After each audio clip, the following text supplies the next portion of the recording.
Alright, now that we're all calmed down, I found a new horror game for us to play. The fuck are we even playing this time? And is it actually a horror game? Yeah, because from my point of view, it looks like we're playing an off-brand version of Mickey Mouse. Ha! I can actually see that. You guys are fucking idiots. But no, we're gonna be playing Bendy and the Ink Machine. What? Oh, come on, guys. How have you not heard of this game before? It's literally a top 10 indie horror game. Yeah, sorry, dude. But you're acting like everyone in this room heard of this weird-ass Mickey Mouse game. I think I heard of this game before, but never actually had much of a reason to look into it. Oh, but you had all that energy to dig into someone's trash and make me play an wannabe abcmouse.com game. Oh, fuck off! Well, anyways, since I was the one to pick this game, it's only right if I'm the one to play this chapter. Wait, the fuck do you mean by chapter? Oh yeah, I forgot to mention, but this game has about 5 chapters for us to play through to understand the game's lore. Oh, you have got to be fuck.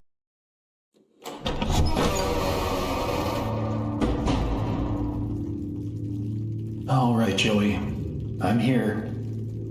Let's see if we can find what you wanted me to see. Jesus, this place has seen better days. Oh, really? And what was the dead giveaway? The fact that there's cobwebs and planks everywhere? Or the fact that there's literally fucking ink coming out from the ceiling? Okay, dude. No need to be a smartass about it. Back to the topic of the game, who's Joey? And why the hell did he invite us back to this rundown ink factory I'm guessing at? Well, I won't explain too much because I don't want to spoil the game's lore for you guys, but Joey is the founder of Bendy and the Joey Drews animation studio, and he's close friends with our character Henry. Well, if he's so-called our friend, then where the hell is he at? And what was the sole purpose of inviting us back to this place? Well, if you had paid attention to the letter he sent us, you would have known. But Fuck in the you. letter, it's been stated that it has been 30 years since he last saw us, and he wanted to meet up. And as for what he wanted to show us, I can't tell you since that would be spoiling the game. Great. Just great. Now we have even more gatekeeping? Jeez. I don't even know who's worse at gatekeeping between Ultimate with his FNAF obsession and now you with this game. It's not an obsession, just unconditional love for the series. Yeah, whatever you say, bitch boy. Kill yourself. But anyways, what is the primary objective for this chapter of the game? Well, for this chapter of the game, I need to search for the ink machine and start it. Wait, why the fuck would we even need to start this ink machine if it's already been 30 years? Again, that would be spoiling the game story. But once we finish the chapter, you'll know why. I fucking hate this gatekeeping shit. Wait, isn't this supposed to be where the ink machine is? Because if so, I don't see it anywhere. Well, yeah, it's been 30 years since anyone last used it. But anyways, I just need to repair this lever to bring it out. My question is, who was this Bendy character? And why was his whole franchise shut down? Hold that thought for a sec. Let me just bring the ink machine out, and I'll answer that question. Let's see what you're hunting down, friend. Alright, I guess. Jeez, just about how deep down is that ink machine? No fucking clue, to be honest with you. Now that's a big-ass ink machine if I'd ever seen one. You should have seen the ink machine in the beta version of the game. It's much more smaller compared to this.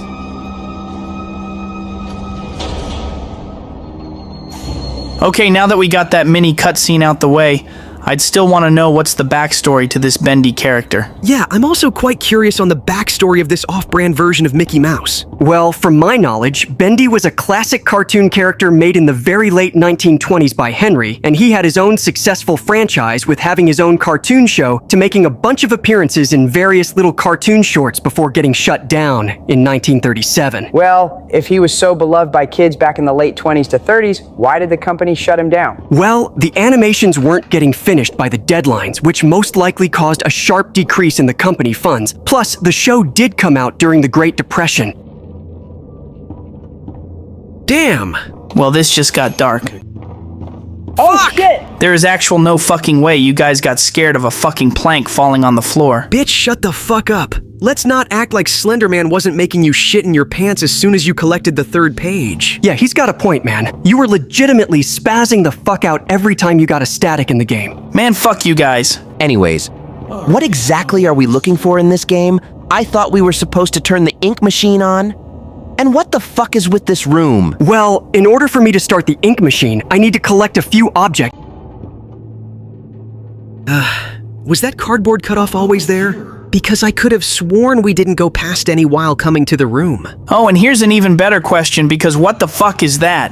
Yeah, there's no sugarcoating this, but that is Boris the Wolf, and he was one of the supporting cast members for Bendy's show. Wait, if he's a fictional character from the show, how the hell is he even here? And who the fuck did that to him? Yeah, man, they literally left a fucking wrench in him. Well, if you guys would have listened to the dialogue, you would have known that Joey was responsible for doing this to Boris. And before you even ask, no, I'm not gonna tell you guys why he did it. Well, excusing your gatekeeping. Just about how many objects do we need to look for in order to turn the damn ink machine on? Well, besides finding the wrench in Boris' dead body, we just need about 5 more objects to turn the ink machine on. And what are the last 5 remaining objects we need to find? Well, after collecting the wrench, we only just need to get a gear, a book, a plushie, a record, and some ink. Great, now we got even more. Find the random crap scattered across this haunted studio bullshit. Dude, you should know by now this is basic indie horror game logic. So of course we were gonna have to collect items to beat the game. I can still be pissed about it. Well, while Insomniac searches for the other items, what were you guys' favorite horror game we played so far? Probably Slender Man, since it was the only game that had everyone stressing the fuck out. Speak for yourself, motherfucker. I had that game in the bag. Toby, let's be for real here. We all know Slender Man had you shitting bricks with every page you collected. Cap. Well, my least favorite was that Sonic game. Sure, it had some pretty good jump scares and quality, but no one likes walking in a fucking straight line for 2 minutes. Yeah, I don't know about that.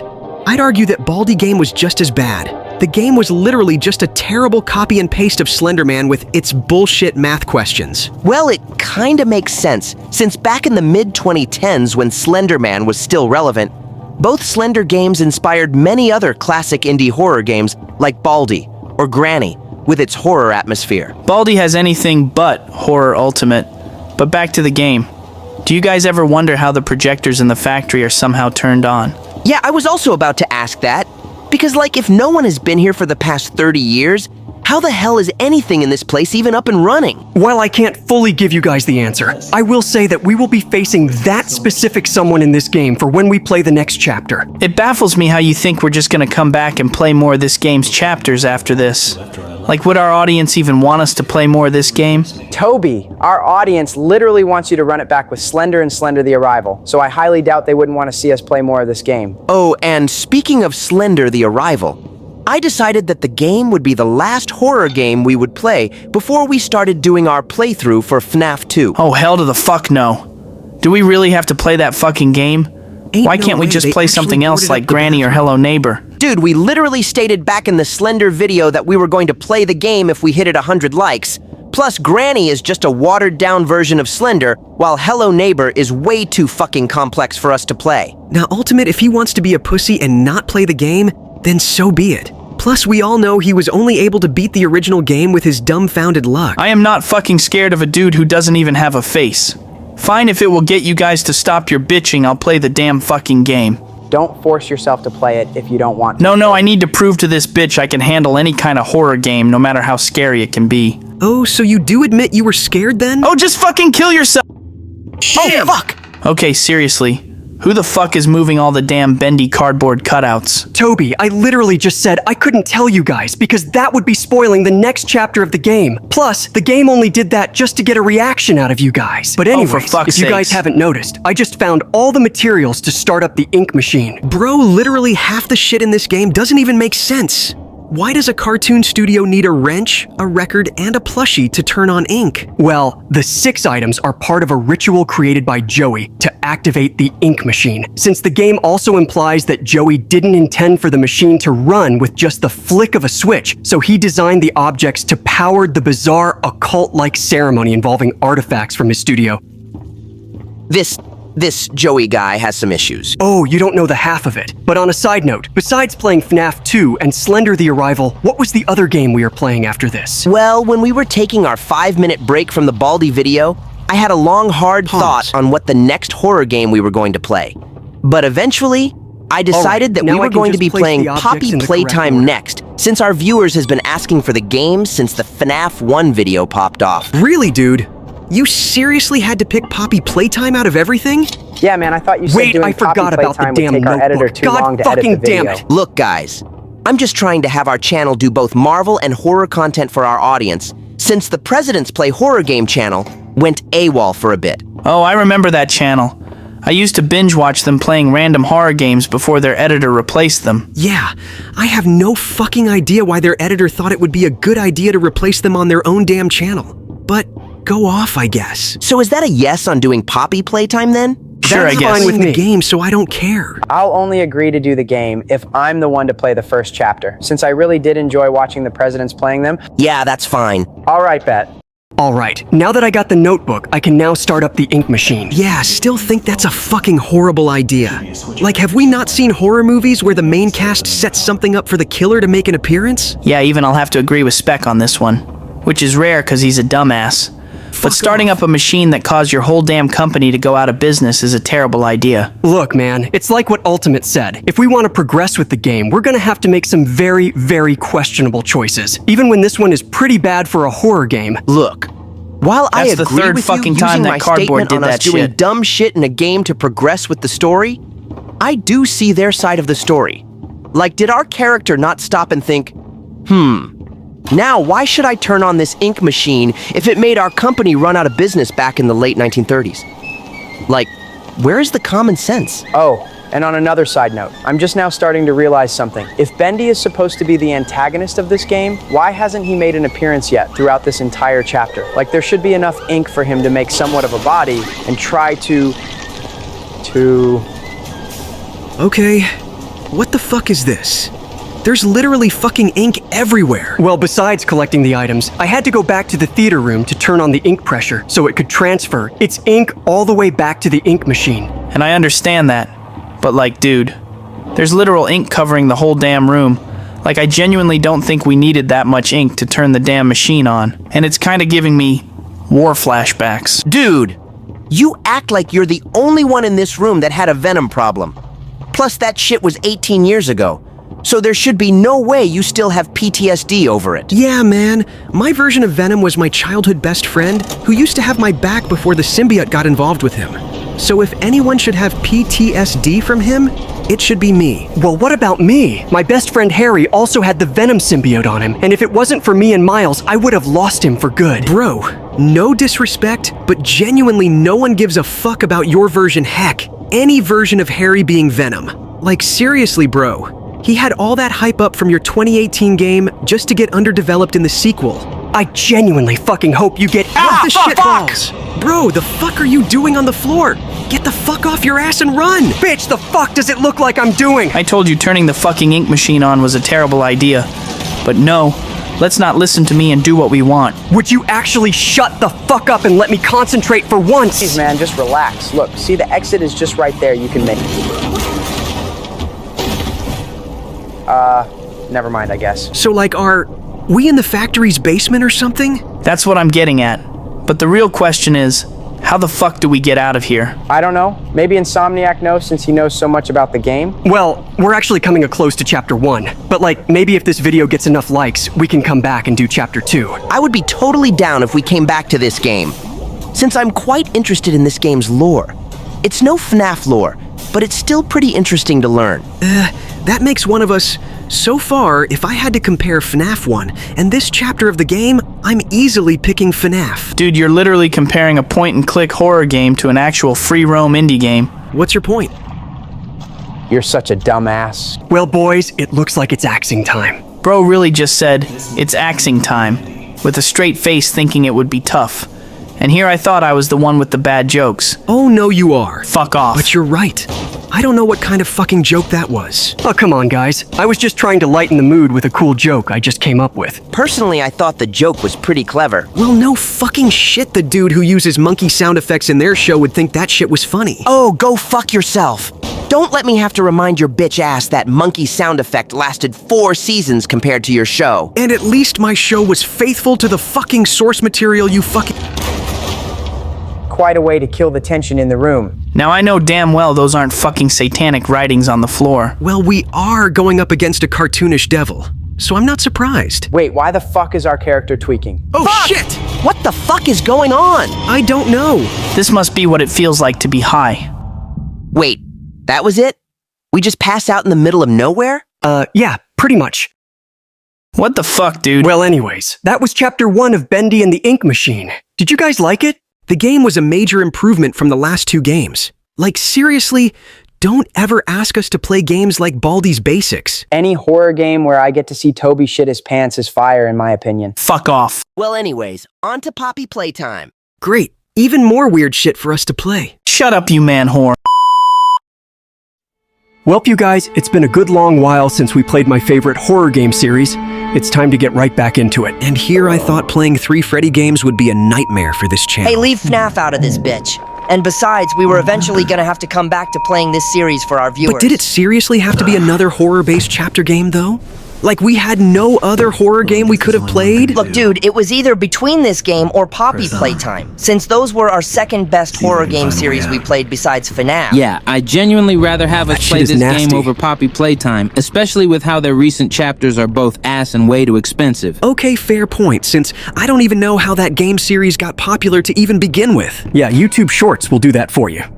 But anyways, let's go deeper down in this mysterious ink factory. Dude, Insomniac, please don't tell us you're gonna be like Ultimate and start Hey! gatekeeping lore about this game. It's bad enough with Ultimate doing the same thing with the FNAF series. Seriously getting annoying as fuck on this channel if you ask me. Oh, chill out, guys. I may not spoil too much about this chapter, but I will say that in Chapter 2, Who the old fuck song, is this talking our character about? Henry continues his descent into the decaying Joey Drew studios, nice, a tape recorder. moving from the Let's animation listen to department to the depths of the music department. Blessings upon me, the figure of ink that shines in the darkness.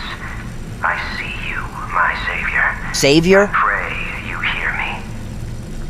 Those old songs, yes.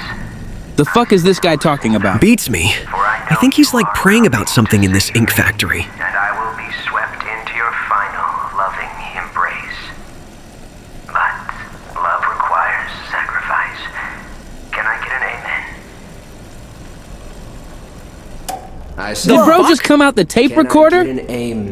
Did bro just fucking break the fourth wall and come out the tape recorder? That would be impossible since the tape sounds exactly like they came out years ago.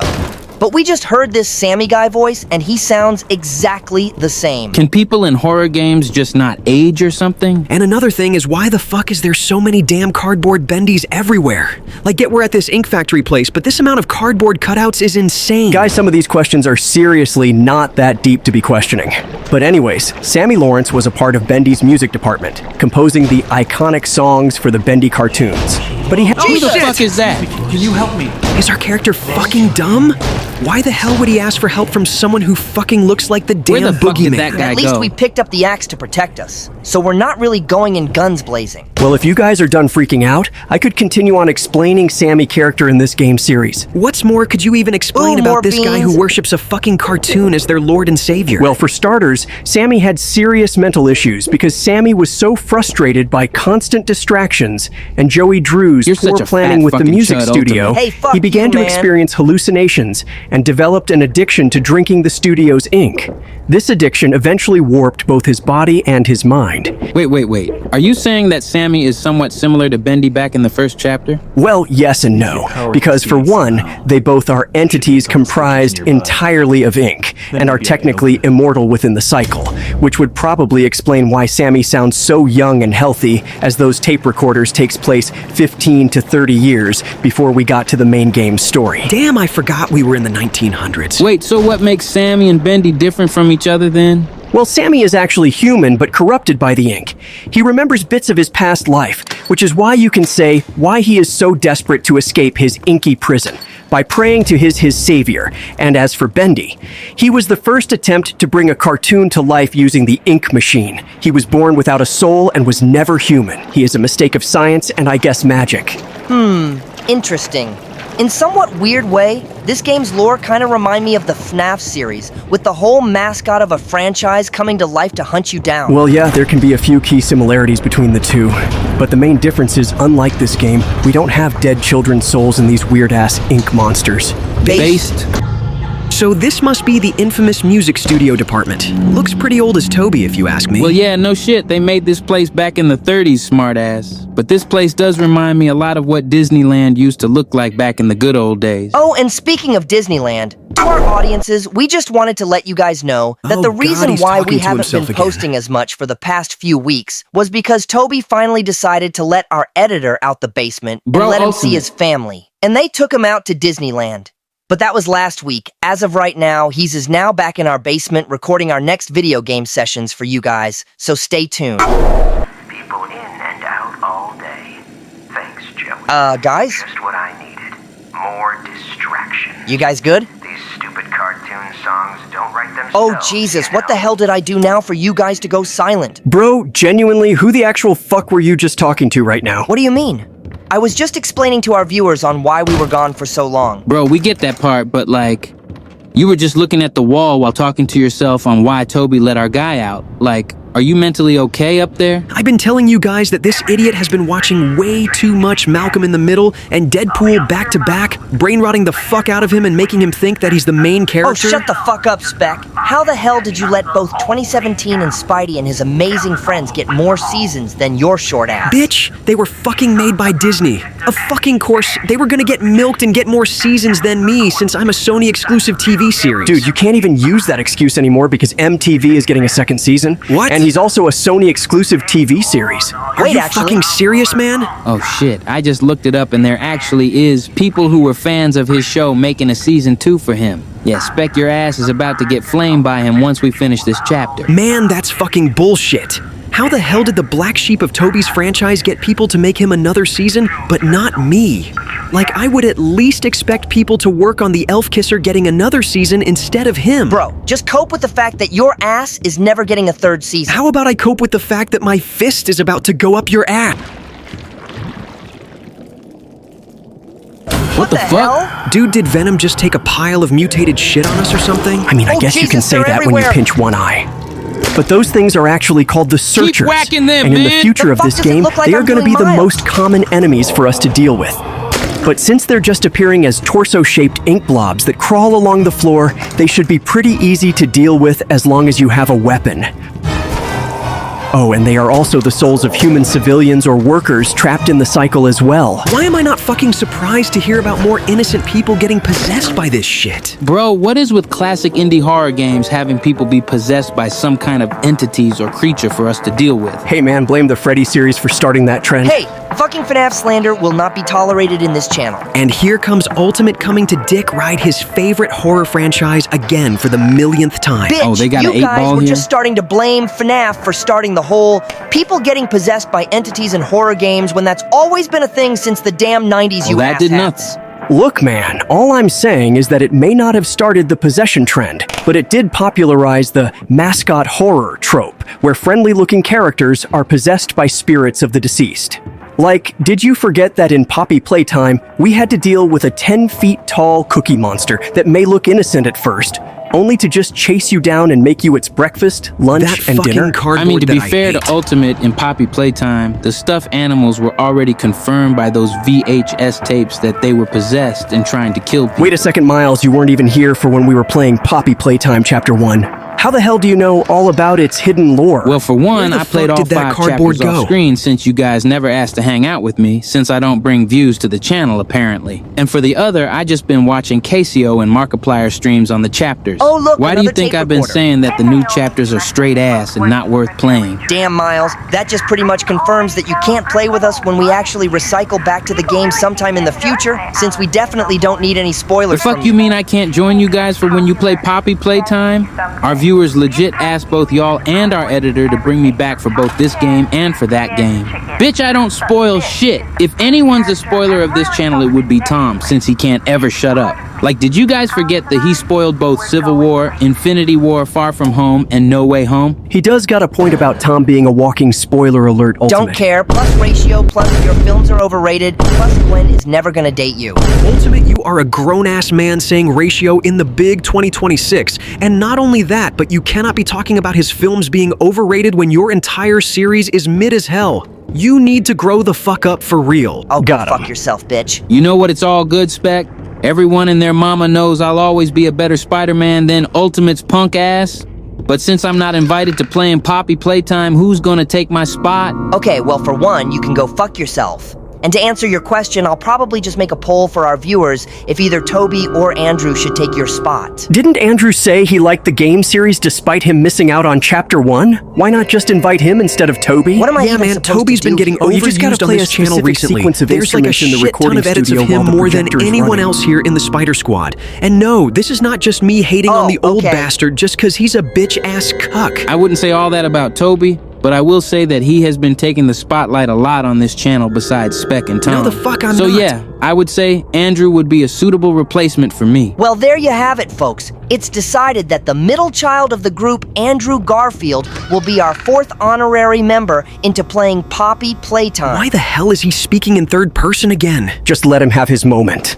Well, we haven't really been talking about the recent tapes we've been finding, but to recap for you guys is Great, that another the audio yapping logs session will incoming. primarily Shut up, Spec, focus I wanna on the listen. deteriorating atmosphere of the studio's music department and provide us some essential clues for gameplay progression. The most notable recordings will mainly include Sammy Lawrence's disturbing Amen tape, which reveals his fanatical worship of the Ink Demon. Cringe. But there's other recording, like Wally Frank's about his lost keys, which triggers the search through the area's garbage cans. Oh, I guess that and would another explain log why from Ultimate is employees in the like Susie trash. Campbell, Found the keys, who but also detail her fuck you, growing Miles. emotional connection to voicing Alice Angel. Oh, are you telling us that there's another baddie horror game character we're gonna be seeing real soon in this chapter? Keep it in your fucking pants, clanker lover. Sanctuary. Joey Drew has his, and I've got mine. To enter, you need only know my favorite song. Oh god, it's a fucking riddle. Playfully clucks. The piano delicately calls. The bass fiddle sings with deep articulation. The drum thunders in triumph. Sing my song, and my sanctuary will open to you. Okay, so how the fuck did the Riddler get out of Gotham into this game? No, for real, because I am not trying to look for random music objects for the next 30 minutes. You're not even the one who's playing this chapter smartass, but what am I even supposed to do here, Insomniac? Well, I wouldn't say it's too hard to do, since all you need to do is play the banjo, drums, bass fiddle, violin, and piano in order to unlock his sanctuary. But you should also note that you have a limited amount of time to play the instruments before the projector shuts off, making you restart again. Knowing how Ultimate plays, this might take a while. Oh, what the fuck?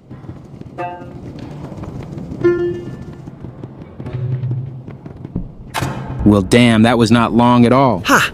That's what she said. Why are there a Holy shit ton fucking of cardboard cornball. bendies And this up is there? coming from me out of all people. At least my balls drop when I hit puberty, bitch. Fucking kill yourself! That shit is just fucking disgusting, dude. Matter of fact, this whole place is fucking disgusting. They got ink leaking everywhere, and now there's just shit everywhere in this place. Well, again, it's been like 30 years since the place has been last open to the public, so obviously the place was going to look run down and abandoned here. However, I will say that some shit here is absolutely disgusting, and make the FNAF series looks like a mint of fresh air. Changing topics, but I think that new Spider-Man Noir trailer was peak as fuck. Like Amazon Stay Cooking Up superhero series. I mean, yeah, it looks good, but I'm more concerned on why we didn't do a reaction video for both the teaser and the first trailer. Like Toby, Tom, and Andrew made a reaction video to them reacting to the brand new. Okay, who the fuck is that? And why is he just staring at us? Oh, that's Sammy I was telling you guys about, and he's stalking us because he needs a sacrifice to appease the Ink Demon. So I'm guessing the sacrifice is us in that case. That's pretty much it. He views himself as a prophet, and believes that by offering a little sheep, or us in this case, to his lord, the Ink Demon, he will finally be set free from his inky body and return back to normal. That's the most dumbest shit I'd have ever heard. And I hear a lot of dumb shit in my life, especially from you guys. But to think some kind of watered-down version of Mickey Mouse who kills everything he sees in his path would just be willing to help you bring your body back just sounds so dumb. Well, Spec, you gotta remember that this guy is not mentally well. Like he's fallen into a deep, ink-induced delusion where he views the ink demon as a god, and he considers his current ink-covered body to be a prison or a dark abyss, and he believes the only way to return to a human form is through a ritualistic sacrifice that gains his lord's favor. Yeah, this guy has some serious issues that needs to be checked out. But back to what I was saying earlier before I got interrupted. How come our channel only did a reaction video on the brand new day trailer, but not the noir teaser or first trailer? Oh, I can explain that. See, back in April, the editor and Toby were actually gonna have Noir make a reaction to his TV series, instead of him playing Russian roulette. But the major issue to that was Amazon was more strict with the Noir trailer, unlike Sony with the brand new Day trailer. So they legitimately had no choice but to scrap the reaction video and turn into a gameplay vid of Noir playing Russian roulette. So to our viewers, we sadly cannot do any reaction videos for Noir. That's actually kind of crazy how Amazon was more strict with us making a reaction video to the Noir trailer rather than Sony being strict with the brand new Day trailer. One of the first few L's Amazon has ever made to this day. Okay, because of you and your shit takes, in your opinion, what would be another one? Okay, bitch, but another one would be them helping Vivzy Pop make fucking both Has-Been Hotel and Hell of a Boss. Oh, Jesus fucking Christ! God, bro, I can't stand that corny-ass fuck-ass show. I genuinely don't understand how the show writers came up with an idea to make Twink Devils and Angels. Like, what sense does that even make for a rated R cartoon show? Worst part is that the show targeted audience were teenagers. Oh, that's fucked up, man. Yeah, let's talk about something else. Did you guys finish watching Season 2 of Born Again? Because all I gotta say is that season gaps Season 1 so badly. Yeah, you're telling me. Season 2 is honestly a huge step up, and feels like the show finally found its rhythm. Like, it brings back the gritty, grounded intensity that made the original Netflix run so good. I'd even say that the new series rivals Netflix Season 2. Which isn't saying much, since Season 2 of the Netflix series was considered the worst season because of Elektra and the hand-side plot bullshit. Punisher low-key carried that season, though. Hot take, but I actually did like the hand-side plot in the series. The hand subplot both added important depth to the story and expanded their lore to the other Defender series like Iron Holy Fist. yap, bro. And yeah, I get that some people will criticize that storyline for being more mystical and less grounded than the conflict between the Punisher, but I still find the story quite interesting. Oh, come on, guys. I wasn't even talking for that long. I'm gonna be honest with you here, Ultimate. The moment you brought up the Hand and the Iron Fist series being good in the same sentence, I lost all interest in the conversation. Oh, thank God it wasn't just me who thought that. I hate you guys sometimes. So, what are we doing now for the rest of this chapter? Beats me. I'm just trying to look around the place before I continue on with the story, since I haven't really looked at the game's atmosphere. Still can't believe we're going to be playing the whole series this month instead of just taking a daily break from it. Like, what even made you guys even want to come back to playing? Well, for one, I didn't want to burn our viewers out with just only playing the FNAF series, since those videos are the record breaker for our channel. Another reason would be because me and our editor looked back at the Chapter 1 video, and there was a lot of major fuck-ups in the video that we had to go back and fix. Well, if that's the case, are you guys gonna re-upload the Chapter 1 video since the editor fixed all the major fuck-ups in that gameplay session? I mean, I would have no problem in re-uploading the video, but I don't know if we should, because we just did major re-uploading videos on both our FNAF 3 video and the FNAF trilogy, since YouTube likes to be a bitch sometimes. It would really just be up to our viewers if they want to see the Chapter 1 vid re-uploaded. Well, I, for one, would just re-upload the video before we even get started on doing Chapter 3. Because think about it like this. If we uploaded Chapter 1 after we do 2, then we do Chapter 3. We can have a whole-ass compilation of us playing the first 3 chapters before we get into Chapter 4. That actually does sound like a good marketing idea. Because if you think about it, we can get in like 7 videos for this month, as long as our editor doesn't be a lazy bum and slack off and actually put in what the hell? Did we just get knocked out? Oh, Sammy knocked us out. I guess it's time for that sacrifice thing Insomniac was talking about. There we go now, nice and Why the fuck is he built like that? I already told you guys that the ink at this place fucked him up both physically and mentally. Well, yeah, but goddamn is he ugly as shit. Can you guys shut up? I'm trying to listen to what he has to say. Sorry. Here to visit me. It almost makes what I'm about to do seem cruel. But the believers must honor their savior. There's a fucking cult? Have him notice me. Wait, you look familiar to me. That face. We used to work with you, dickhead. Now, for our Lord is calling to us, my little sheep. The time of sacrifice is at hand. And then I will finally be freed from this prison, this inky, dark abyss I call a body.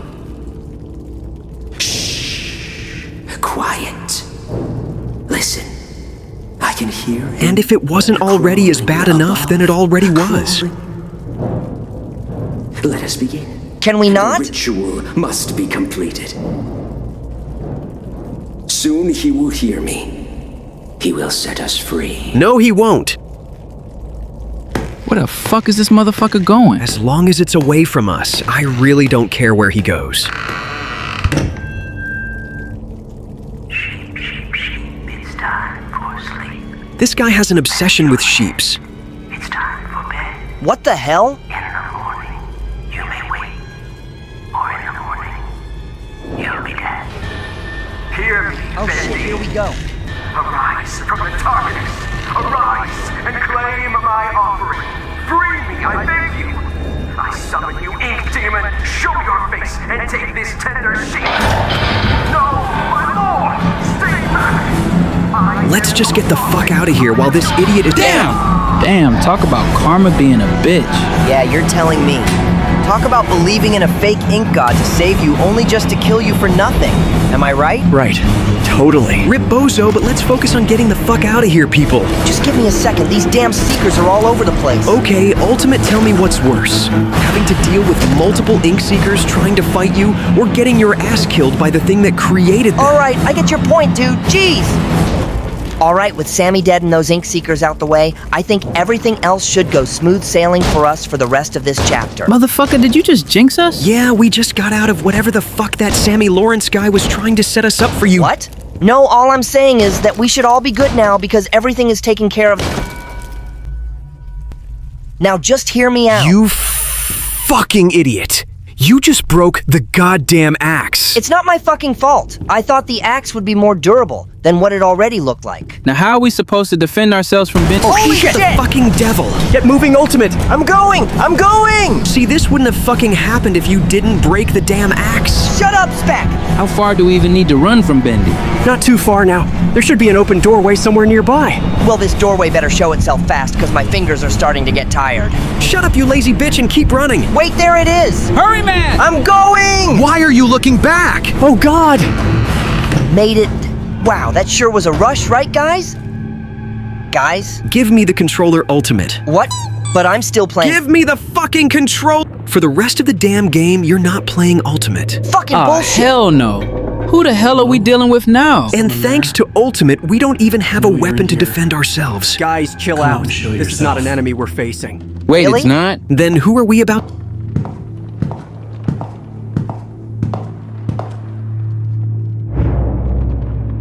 Boris? And if today couldn't get any more weirder than it already was.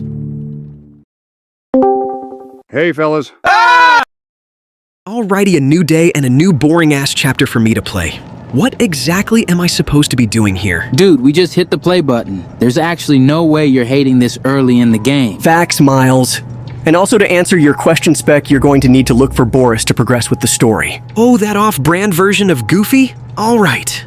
And I'm still ticked off because we lost the damn axe due to Ultimate's bullshit. Bitch, how many fucking time do I have to say it was not my fault? It wasn't look durable there, enough to Boris. hit a few planks. Plus, it not like it was gonna do anything against Bendy himself.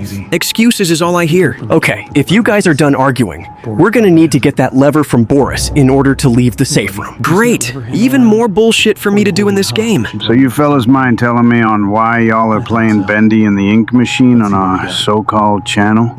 Wait, you know about this game, Noir? I'm more surprised that he even knows what a video game is. Very funny, spectacular, but yes, I do know about this game since it's one of my favorite comfort horror games to play besides Hello Neighbor and Russian Roulette, of course. Speaking of Hello Neighbor, are we ever gonna play the game? Since our channel is most famous for playing a shit ton of horror games for our viewers, and some of them has been asking us to play the game. Well, that's only because You the lazy editor is fuck. not a fan of the game series. That and the game's lore being way too confusing and having way too many endings to pick from. You're saying this while having us Here playing you the go, you whole fucking damn fat Five Nights ass. at Freddy's series for the channel? That's very hypocritical of you to say. Well, for the FNAF series, lore is was We way out this more on bitch. point with their lore before they decided to milk their franchise down to the drain after Looks like Ultimate this Boris Custom fella Nights. is coming with us. Another point would be that it would take us multiple hours to even days trying to get the true ending in Hello Neighbor compared Jesus, to could he like walk any 30 faster? minutes to an hour playing one of the Freddy's games. Seems to me Wow, that it's you're pretty choosing dark to in have there. favoritism when it comes to playing these horror games, dude.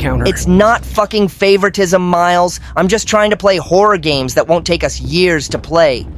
You see how long it took some of the President channels to play both the first two games? Okay, Ultimate does kind of has a point about the game being way too fucking long for us to play. Like some of the videos of the presidents playing the game are like 2 to 4 hours. I am not trying to do something similar like that on the channel. Well, what about the granny games? Because weren't we originally supposed to play them last October before the video got scrapped for both that Sonic and Baldi video? Oh, those games?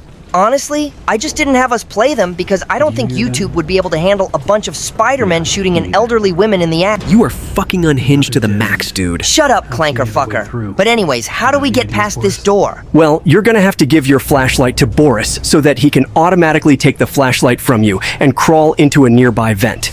We're gonna have to wait a while though, because he's exploring the maintenance area. And once he eventually find the mechanism on the other side and open the gate for us. Well, how long will we even have to wait for? Don't know, to be honest with you.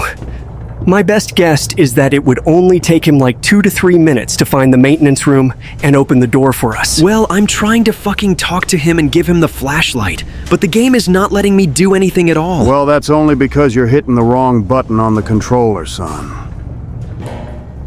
Oh, god damn it. Yeah, you know, it's bad when someone from the 1950s knows how to use a controller right more than you do. Oh, fuck off, bitch. Why can't we even go in the vents and fix the damn door ourselves? Well, Henry is too large to fit The into fat that shaming is specific crazy. opening, whereas Boris is small enough to crawl through and find the mechanism on the other side.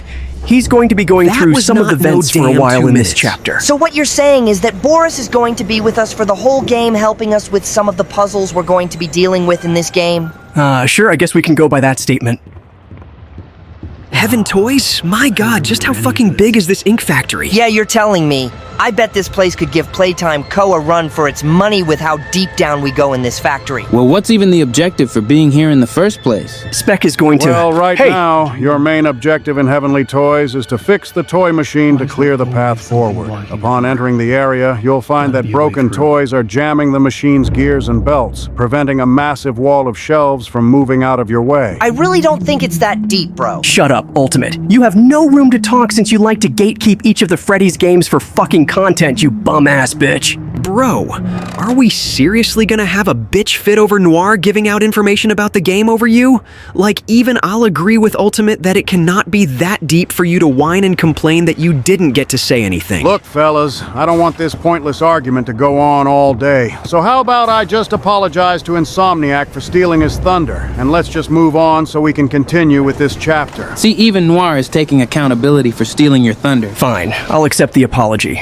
But you guys should know that you're some hypocritical bitches for calling me out for trying to explain my horror game's lore when Ultimate does the exact same shit with the Freddy's series. Oh, go fuck yourself.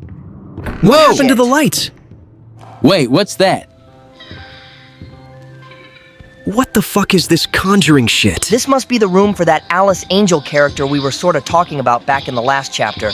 But I don't see her anywhere. Well, knowing our past experience from both Bendy and Sammy, she could probably be somewhere close by. She's closer than you think. And just what the hell do you mean by that? Oh, you're about to find out. This is really unsettling, guys. Oh, Jesus! damn! Well, I'll be damned. She's kinda bad though. Shut the fuck up. What?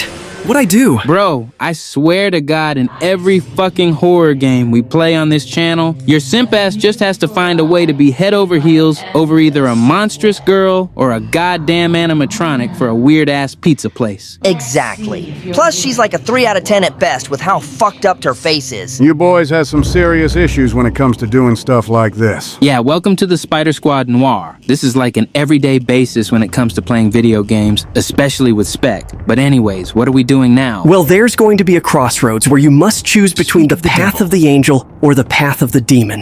Once you pick a side and move forward so that we can find a new exit to get out of this room space. Great, just what we needed. We're back to square one on trying to find another way on getting the fuck out of this place. It's not all too bad once you get used to it. Plus, it could have been worse, like playing the later chapters of Poppy Playtime, since it would have probably taken us a day or two on trying to even finding the right path on beating the chapter. Okay, fair point. At this point, I don't even give a shit about the damn cardboards anymore. Well, at least it was Boris who was moving them this time. Because I think back in the first 2 chapters, it was Sammy who was moving them all around. I also think it was him who were moving them as well, since it is heavily implied that Sammy Lawrence was the one who were moving the cardboard cutouts around in the first 2 chapters. But there will be at times where the cutouts sometimes appear to move on their own as part of the studio's supernatural atmosphere. There's also several clues point specifically to Sammy using them to stalk us from the shadows. Even dead Sammy still find new ways to be weird in this game. Oh yeah, he's totally dead for sure. But anyway, Spec, you're just gonna have to flip a second switch to open the door since Boris took the first. Damn it, Boris. Well, at least the second switch isn't too far away from me. Well, that was just unnecessary. Oh, that ink monster is Piper, a member of the Butcher Gang from the old Bendy cartoon shows. These monsters are imperfect, physical incarnations of the cartoon characters, in this case, Charlie created by the ink machine. I believe they attack us because they are feral, corrupted beings that pursue and kill anyone in their proximity. Wait.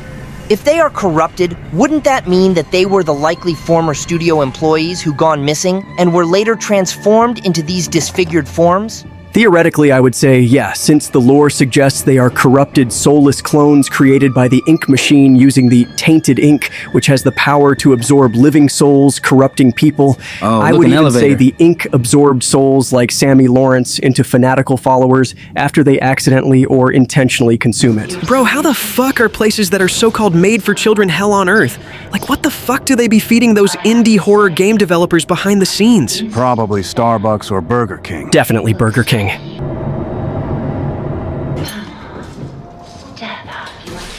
Yes, Mommy. Oh my fucking god, bro. Ignoring him?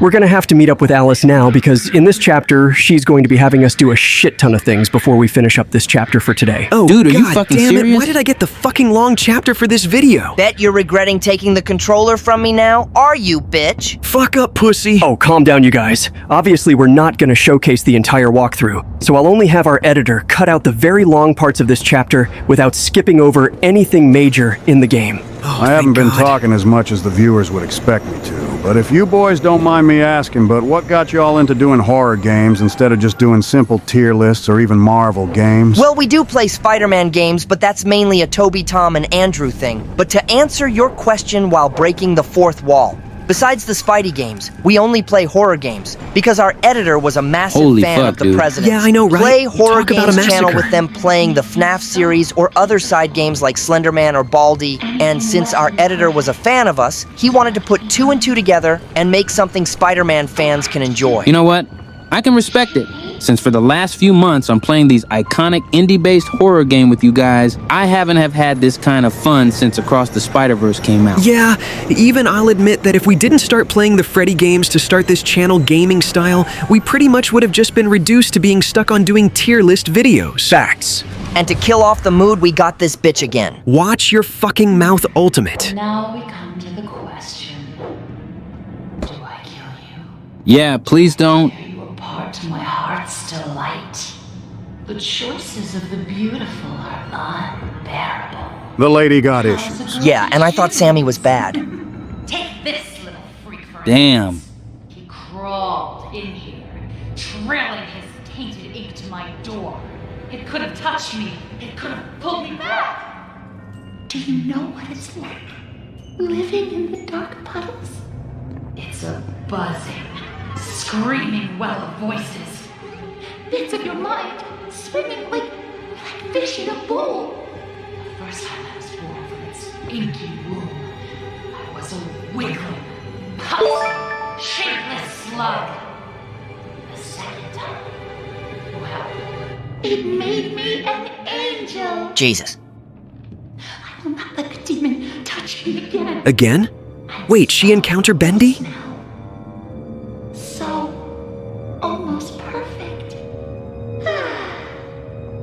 Yes, I will spare you. Yay. For now. Better yet, I'll even let you ascend and leave this place. Oh, that's even better, Mommy. Bro, be so fucking for real. We don't even know if we can trust her. Yet, you trusted Gwen when she didn't invite you to the Spider Society. Return to the lift, my little errand boy. We have work to do. Well, shit. Guess we gotta do those errands she asked of us in order to get out of here. What are even the errands we're about to do right now in order to make her quote-unquote perfect? Well, she's basically forcing us to complete a series of increasingly dangerous chores to help her achieve her so-called perfection through harvested ink and mechanical parts. Our tasks are going to include collecting 4 special gears from mechanical wall boxes on level K, searching for 4 extra thick ink blobs on level P, while dodging an upcoming monster and destroying all Bendy cardboard cutouts scattered throughout the level to appease her vanity. I think you broke them. No, I'm good. It's just... that's a lot to process. No, for real. Like, are we sure that Poppy Playtime puzzles are worse than this game's? Just start the montage already.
Sammy said I had talent.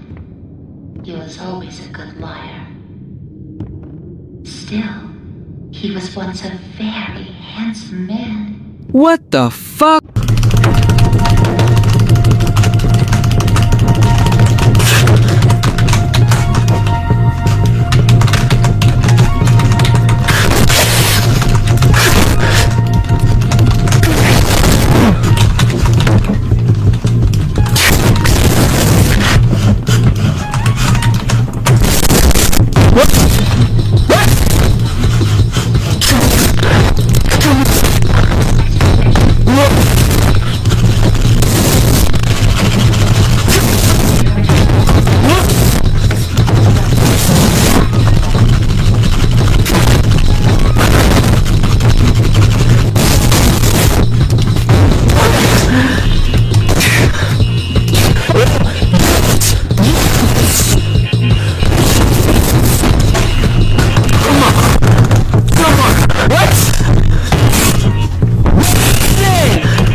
Yeah, she would also make my skin want to crawl if I was there for real. Bitch, you just heard her call Sammy attractive and you still want to go for her? What the hell's the matter with you? Hey, she could be a female version of Godzilla, and I'd still fall heads over heels for her. You sicken me to no end.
so long ago. But those days can come back. It sounds like to me that she was one of the few lead actors for the studio's animation before she turned into whatever the fuck she is right now. Well, you would be right, because she's the soul of the voice actress Susie Campbell, and the ink has driven her to have an obsession with regaining her perfection and beauty, basically making her a narcissistic and sadistic predator who harvests parts from other ink creatures to fix her own disfigured face, which is why we saw so many of their corpses. Damn, dude, you're just giving out more reasons on why she's that 10 out of 10 baddie for real. I'm going to rip off your dick!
Wait, why the fuck is the walls turning into ink? Oh, you're about to find out.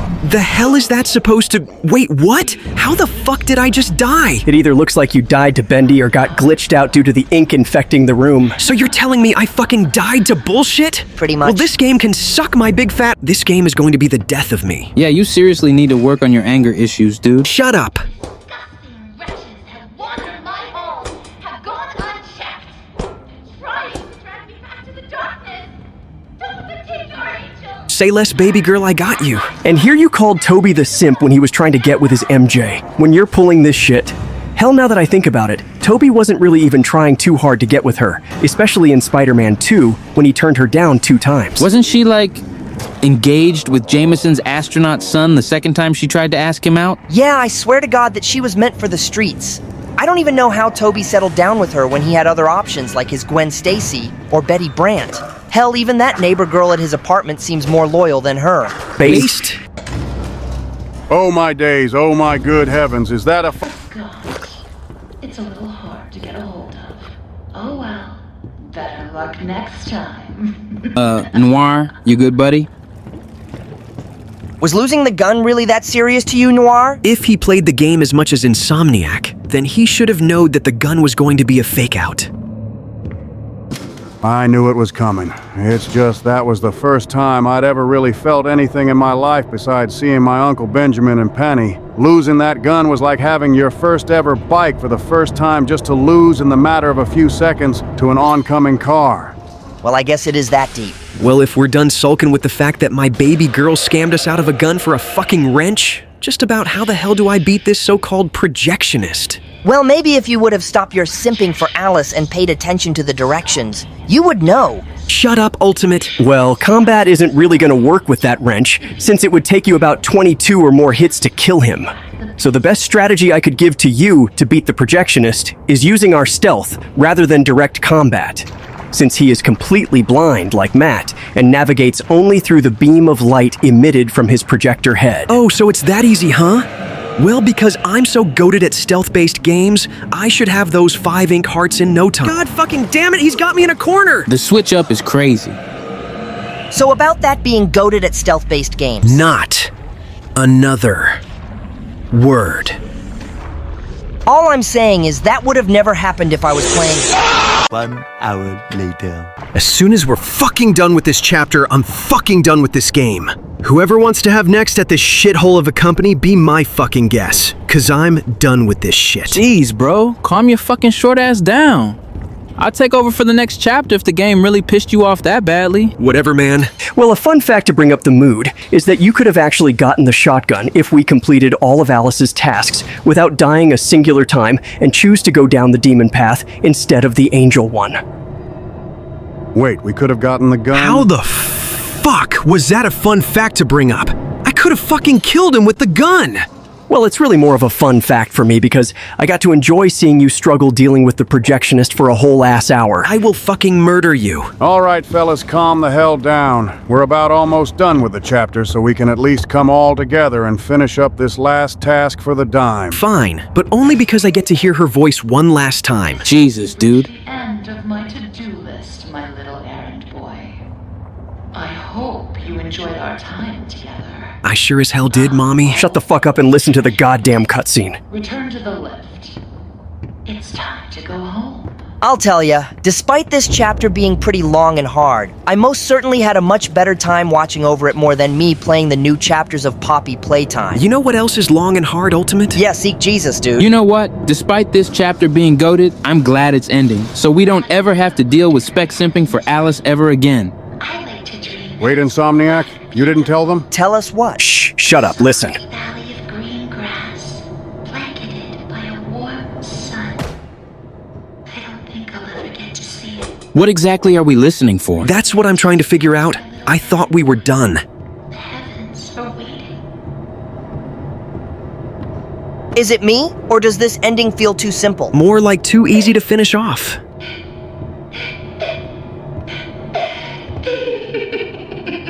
What's so funny? She's laughing a little too much. Whoa! What the fuck?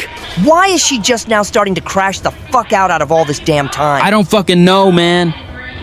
I know who you are. Shit, she has her memories about us. And what the fuck would she know about us being here in the first place? Now come down and bring me back my forest. Wait, Boris? she wants Boris? What the fuck does she possibly want with bro?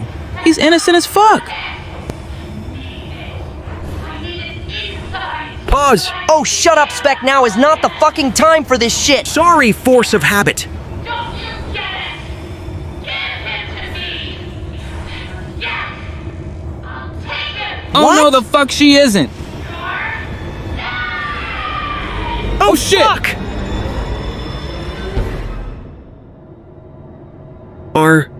Are we dead? No, you idiot, if we were dead, Chapter 4 would have never came out. Oh yeah. Wait, Boris behind you. Oh goddamn this dog. Boris, look fucking behind you. She's about to take him. Is there nothing we can do? Boris! Well, until next chapter, you guys. Yeah, that chapter was fun. Are you fucking serious? We can't just end the video right here with that bitch taking Boris. Baby girl slander aside. But yeah, I agree with Miles. We need to get Boris back immediately. Well, maybe if we can get this video to like 500 likes, then maybe we'll go rescue him. 500 likes? Bro, that's fucking pushing it. Shut up, dude. We need the YouTube money. Oh, you greedy piece of shit. All right, Joey. I'm here. Did Henry really suffer that much from the elevator to be reliving his old lines from the first chapter? Dude, that elevator drop was both long and deep as hell. Pause. We're lucky enough to even survive and not turned into mashed potato. Which got me wondering on how durable this fella really is. Like, just being able to get up and walk away from some fall damage is quite interesting since he doesn't have any superhuman abilities. Yeah, that's Which way do interesting I and go? all, but The left I side really is just where we want need us to go. find But Boris on the and right give that side, there should be a crazy-ass wheel to bitch a help piece open of the our door. mind. Bro, relax. We're going to get Boris back in no time. But watch your mouth when it comes to talking about my baby girl for real. Oh my fucking god, bro. Insomniac, please tell me this is the last chapter where we have to deal with Alice in this game, because I don't think anyone in this room can handle another one of Spec's outrageous thoughts about her in this game. Yes and no. What the fuck you mean, yes and no? Look, I'll explain everything once we get to that certain part of the chapter, but as of right now, we should focus on trying to save Boris. Gatekeeping bullshit, but fine. But is there anything special that we need to do in the archive room, or are we just there to pass on by? Well, yes and no, because while yes, it is the only pathway forward through the subterranean facility, but you also gotta solve a small valve puzzle to proceed, leading him into the vast cavern of Storage 9. And to add on to Insomniac's statement, to move on from the archive room, you're gonna need to open the secret bookshelf door by pulling 5 glowing books in a specific order. Shut up for a second, my baby girl is talking. Absolutely perfect. Now Joey's going around saying things behind closed doors. I can always tell. Now he wants to meet again tomorrow. Says he has an opportunity for me. I'll hear him out. But if that smooth talker thinks he can double-cross an angel and get away with it, well, oh, he's got another thing coming. Alice? Ooh, she doesn't like liars. Oh my god, she sounded so hot. Bro, Spec, can you shut the fuck up? But continue on what you were saying, Noir. Oh no, I was just saying that I do believe it shouldn't take us long to find the glowing books to unlock the door. Alright, say less. But on a side note, what were you guys' thoughts on season 2 of Daredevil Born Again? Cause personally, I think the season was peak as fuck, and even rivaled the original Netflix series season 1. Yeah, I agree. The second season was a breath of fresh air compared to season 1 being mildly rush. The fight choreograph was great, and the new characters like Cherry and White got to have a chance to have more character development compared to Born Again season 1. I haven't watched much of this Daredevil fella, mostly because I'm more focused on my new show coming out soon, but what I have heard from it is that the show sounds like an interesting watch for everyone. Damn, Noir, you really are missing out on both Born Again and the original Netflix series being peak as fuck. But I can understand it because your new show is looking real good for an Amazon Prime TV series. Facts. I can get across here if I can find a way to fix this. Yeah, thanks for pointing out the obvious, Captain fucking obvious, but what do we even use to fix the damn cable car? Well, in order for us to cross the large cavern gap, Miles is going to need to repair the cable car first, before we ride it, by crafting a missing gear using a nearby ink maker. But to make the missing gear, we're going to have to kill one of those ink monsters in order to get its thick ink, then take that ink back to the machine next to the cable car, and turn the dial to select the gear/cog icon to pull the lever to craft the part. That seems easy enough to do if you ask me. I wouldn't jinx it, because there can be at times where you don't exactly get the gear, but instead another random object. Well, as long as it's not going to take us a week to find the right gear, we should have that cable car done in no time. But back to Noir's TV series, I can't wait to watch it with you guys, because from what I've seen so far, the trailers, it looks like peak cinema compared to the shit Sony had put out in the Sonyverse. Meh.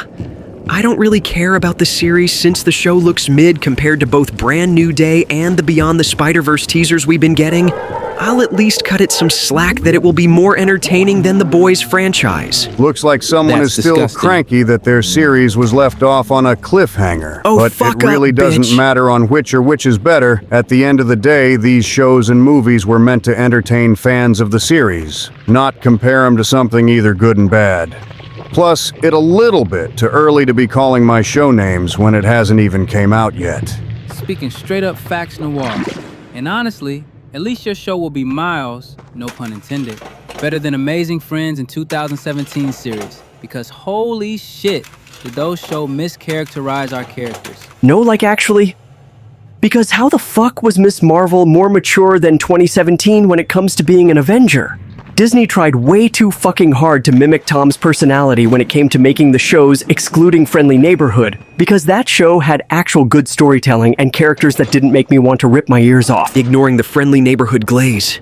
Disney just kinda ruined our character ever since they require half the rights to us after Andrew's turn as Spider-Man being a hot pile of dog shit back in 2014.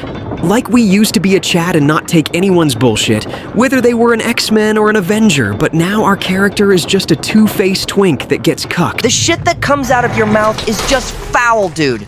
We need the damn YouTube money. Holy damn. shit again!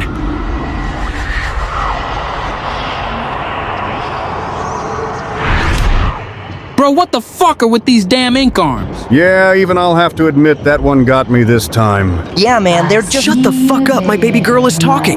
Oh, here we fucking go with this shit. Your angel is always watching. Creepy, but I'm into it. Shut up, you idiot. Keeps you going. Is it the thrill of the hunt? No. The thirst for your freedom? Kinda, sorta. Or perhaps you're just looking for a little friendly wolf. Bro, I swear to God, if she fucking did something to him. Better hurry, errand boy. Boris is having trouble staying in one piece. Excuse me? Yeah, as bad as she is, I can't really let her slide on the whole torturing an innocent person whether or whether not they're an actual human being. Finally, you have some fucking sense for once, but what could this crazy bitch possibly be doing to Boris? She could maybe or maybe not be mutating him as we speak. What? Well, anyways, back to the illusion question. I kind of have a few theories on why we are experiencing these weird inky illusions right now. A theory, you say? Like a game theory? Noir, even for me, that joke was cringe. The joke was a little bit decent, but the first theory I have for the game is the mind of a cartoonist, meaning that these visions— Holy shit! Bro, what is with Bendy following us everywhere? Like, I get we're the ones who made him, but damn. Oh, I can answer this one. You see, the Ink Demon follows and hunts our character, Henry, due to a mix of lore-deep resentment, predatory instinct, and the cruel rules of the cycle. Oh, so just basically your average crazy ex-girlfriend then? Yeah, pretty much. So, Insomniac, could you continue giving out these theories since Bendy rudely interrupted us back in the vents? Oh, okay. Well, basically, what I was saying about the mind of a cartoonist theory is that the illusion of living argues that with enough belief can trick you with the senses into making drawn art step off the page as physical life. You said you had other theories about these illusions. What would be another one? Well, another theory we could go by for the illusions would be trauma manifestation, which could mean that the illusions serve as a narrative wake-up call, since they trigger whenever Henry takes a step that draws him deeper into the studio's supernatural web, subtly warning him. Warning him? Warning him of what exactly? You'll just have to wait and see when we get to the 5th and final chapter for this game. Kinda a shame our editor won't let us play the other Bendy games like Revival, though. Probably for the best, because this gatekeeping shit has got to end when we finish the FNAF series. Oh, let that shit go, you short bitch. Plus, the people love it when I gatekeep information about each of the Freddy's games from you guys. Sure they do.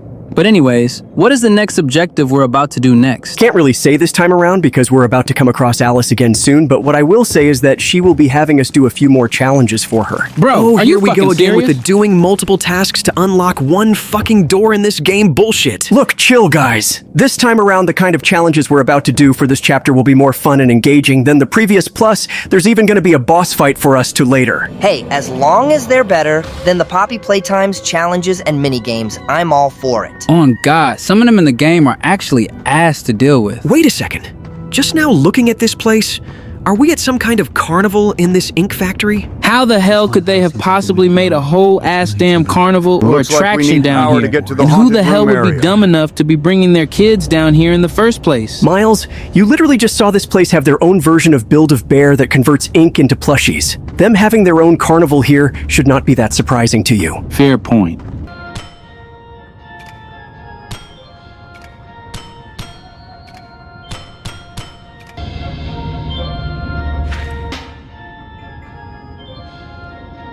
Shit. Bro, you're so ass at this. Shut up. I'm not even gonna ask what the fuck that thing is, but I got the first challenge done as of right now. Sweet. And we didn't even have to hear Alice ramble about random bullshit as well. But what's the next challenge we need to do now? Well, Miles is going to need to locate the tall strength tester tower stall, grab the large gent pipe weapon leaning right next to it, and swing it to strike the base pad. This sends the weight up to ring the bell, which automatically unlocks the second switch on the central power panel by the haunted house gates. But you should know that the Butcher gang is going to be around, and since we don't have a weapon, we're going to have to do this stealthy. Basically another game of cat and mouse like when Spec was dealing with the projectionist back in the last chapter. Well, unlike Spec, I know how to take my time and not rush into shit without coming up with a plan to navigate my way across the room. Bitch, that fucker only got me one time only throughout my entire time playing Chapter 3. And besides, his ass had me in a damn corner. I literally couldn't do anything to get out of it. Sounds like a skill issue if you ask me. It's gonna be a fucking skill issue when I rip your dick. Okay, that's switch number 2 down. What's the next challenge? Well, we're actually going to be coming across a small little boss fight for us to deal with. It should be no worries though, since it shouldn't take us that long to do, and the boss can only take like 3 hits before dying. Sounds like it's gonna be a pretty mediocre fight. When exactly does the boss appear? Trust me when I say this, fellas. The boss is closer than you think. Dear God, this gatekeeping bullshit will have no end to this channel. What the fuck is this? Is that a damn carousel ride? His name is Bertram. Like that one butler from that one cool Disney show that weirdly collabed with Ultimate. Okay, can we not talk about that and listen to the voice message, please? Yeah, sure, whatever. Makes my eyes come to tears at the thought. But then, oh, Mr. Drew. Sensing some more tension between Joey and his co-workers. You are the true architect behind so many nightmares. I built this park. It was to be a masterpiece. My masterpiece. Now you think you can just throw me out? Trample me to the dust and forget me? See me personally. This is Wait a second, why the fuck is the ride turning itself on? You may think I'm wrong. But I'm still here. Holy shit, he's inside the damn ride. What the fuck? How the hell did he even get in there? And how the fuck do we even beat him? Okay guys, relax. Look, Miles, there should be an axe for you somewhere around here. And once you have the axe, wait for Bertram to slam his heavy arms into the floor and pause to recharge. Once as he's down, quickly run up to the glowing exposed bolts on his joints and chop them with the axe, which will shut him down completely. Okay, well, while that might explain on how to beat this so-called mini-boss, you still need to explain on how the fuck did Bertram even got like this to begin with? Like, did he willingly do this to himself or something? Okay, you're semi-right about his situation. But Bertram Piedmont spent 40 years the building a axe. legendary Now I can reputation start designing fighting theme parks for children. But his massive ego clashed violently with Joey Drew, as we heard in the audio log. Joey constantly disrespected him, stripped him of credit, and mockingly referred to him by pet names like Birdie. So since he was so driven by spite and madness, Bertram allowed himself to be physically fused into his ultimate creation, the Bendy Land Carousel. Damn, this Joey guy really is the cause of some of the villains we have been facing in this game. And here I thought the situation between the puppet and Springtrap was bad. Ha, take this, you ugly bastard. Wait, Ultimate? What was that about Springtrap and the puppet having some kind of connection with each other? Nothing. No. You totally just said something about the puppet and Springtrap having a connection. It was nothing, damn it, move on! Well, while Miles deals with this ugly-ass All right, thing, just one more have you guys arm to heard go. from either Toby, Tom, and Andrew? Because I got a tier list video idea I've been wanting to do with my Universe's Miles, since he hasn't been in any videos since I did our video games tier list. I think they're about to start filming on Toby's first movie tie-in game for next month. Good luck trying to talk to one of them though, because A, Toby is old as shit and doesn't know how to work his phone. B, Andrew is way too depressed and focused way too much on doing his parents' mystery bullshit. And finally, Tom is just depressed overall and doesn't answer in general. It's a hard truth, but Spec is right. Those guys has a lot of shit on their schedule for next month, so I wouldn't be expecting them to talk to any of us anytime soon. But what is this tier list video idea that you have in mind? Well, since Toby and the others did non-Spider-Man related stuff, like ranking the MCU and other Marvel films with other Marvel heroes, and Spec later doing the Marvel animated movies and shows, All right, I've been wanting to rank the Good Marvel work, video kid. games with my Miles, but we don't know who else to invite since there's not a lot of iconic Marvel video game characters. Oh, and also good job on beating Bertram Miles. Thanks, dude. But maybe you could invite your Universe's Wolverine and even Deadpool to help join you two with the tier list. Wolverine, maybe. But I don't know if all 3 of us could handle Deadpool just yapping about random bullshit when we're recording. Hell, I wouldn't even know which Deadpool to even pick since there are like a shit amount of them in games. Most definitely the Xbox 360 version, since that's the only good version of Deadpool in video games I've seen so far. That besides his boss fight version of him from Shattered. What about his Marvel Rivals counterpart? Ultimate, shut the fuck up and kill yourself. Ah, Jesus, man, not this thing again. Oh, calm your short ass down, Spec. You're not even playing against him this time. But what am I looking for again? Okay, so in order to deal with the projectionist and flip the final switch, you're gonna need to navigate the flooded maintenance room using pure stealth, since we obviously don't have any kind weapons to fight him. So just carefully crouch behind crates to stay completely out of his yellow headlight beam. And once you've done that, just sprint to the wall and pull the lift control lever to clear the block staircase. Wait, so is there any kind of backstory for the projectionist? Or is he just another random monster like those ink searchers? Actually, yeah. While there's no tapes that explain his origins, the Bendy Wikipedia comes in handy and explains that the projectionist is the monstrous, ink-corrupted form of Norman Polk, his name is who Norman? served as the quiet and highly observant chief projectionist for Joey Drew Studios. So another poor, innocent individual that worked for Joey's poor workspace, huh? Well, if he was so quiet and mysterious, do tell us on how he ended up turned into this thing. Hold up. Before we continue this conversation about each of these ink monsters working at this shady business, do I just flip this switch right? Pretty much, but you better start running. Yeah, don't need to tell me twice. Shouldn't even be that big of a deal of a chase since bro is not that fast. See, look how slow this fucker is. If he was so slow, as you put it, do enlighten us on how he was so easily able to catch you back in the last chapter, smartass. For the last goddamn time, Ultimate, that bitch caught me off guard and had my ass in a damn corner. It wasn't no fucking surprise he got me that one and only time throughout my entire turn on the last chapter. Whatever helps you sleep at night, buddy. Where the hell are we even going? I'm trying to go to one of those weird-ass closets to get this bastard off me. How would that even help benefit us getting away from him if he can legitimately see you going inside the closet? That's just you signing your own tombstone at this point. Wait, the what? fuck is he looking at? Whoa, Bendy? what? Why is he helping us? Oh shit, he's beating his ass. Damn!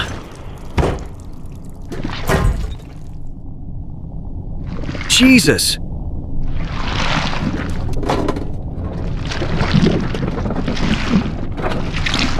Wait, I don't understand.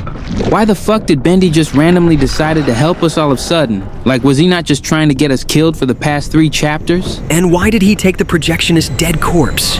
Is he like going to eat it or something? Can't really explain on why Bendy took projectionist's body since that would spoil the next chapter.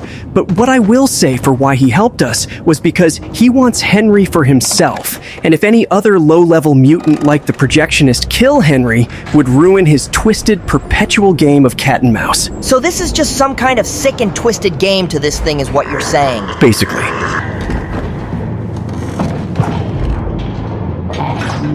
Oh my god, it's my baby Shut girl. the fuck up, Spec. She still has Boris. Oh yeah, my bad. Bro, we really need to fix your love life. No, we because don't. it was already bad enough of you to be simping for a damn robot, but now you're just diehard simping for a fucking ink puddle.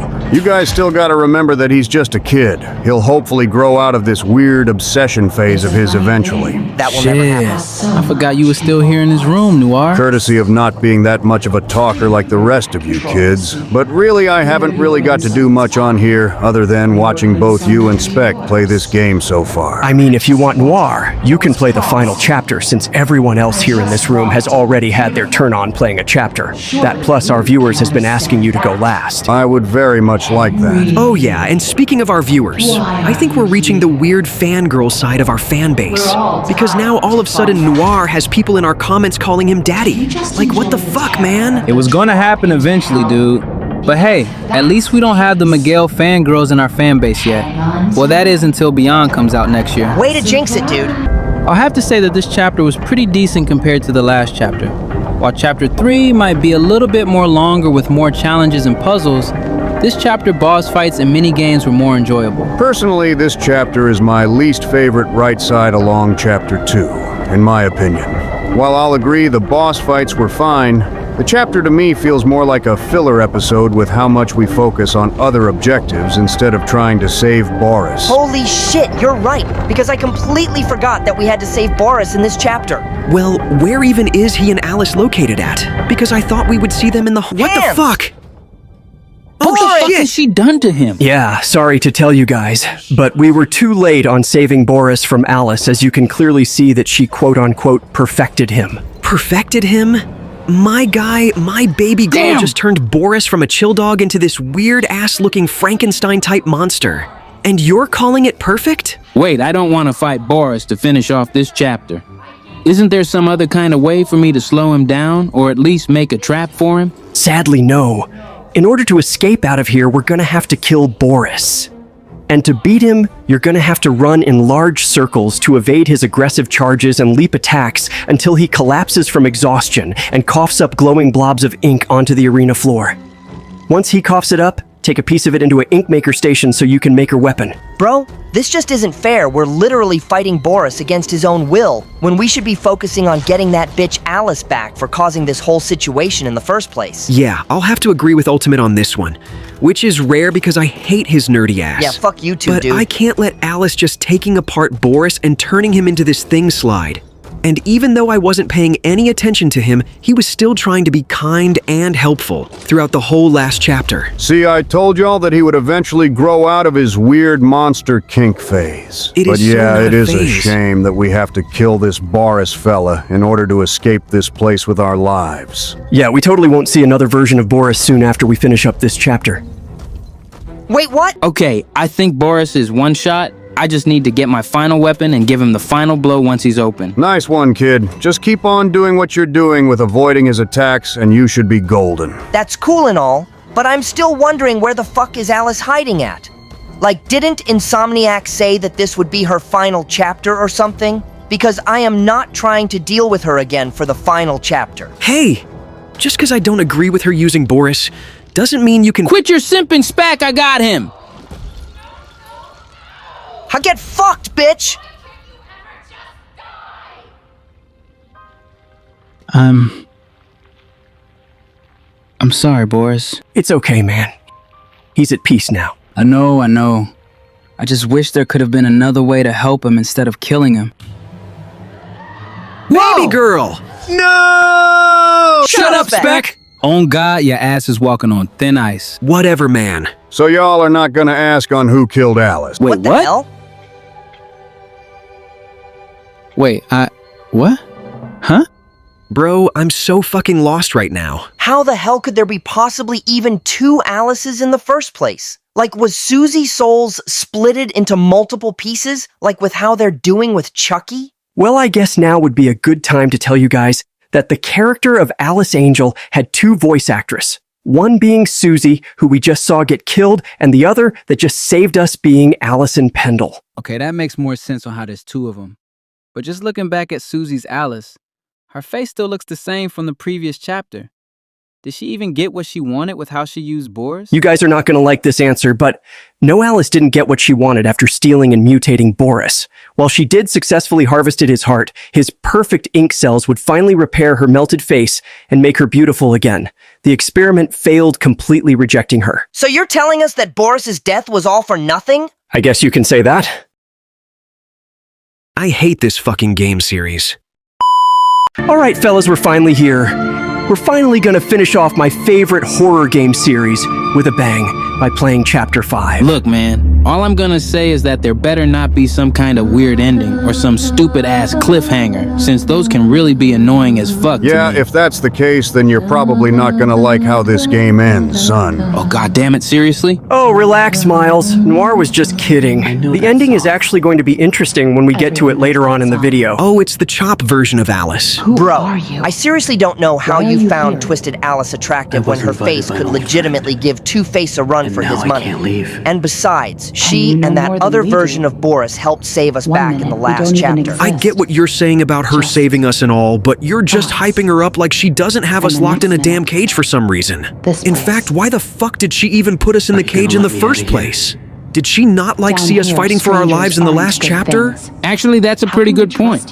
Why did she put us in the cage if she was there and saw us fighting both Twisted Alice and Boris? Well, if you guys would listen in on the dialogue, you would know. Also true.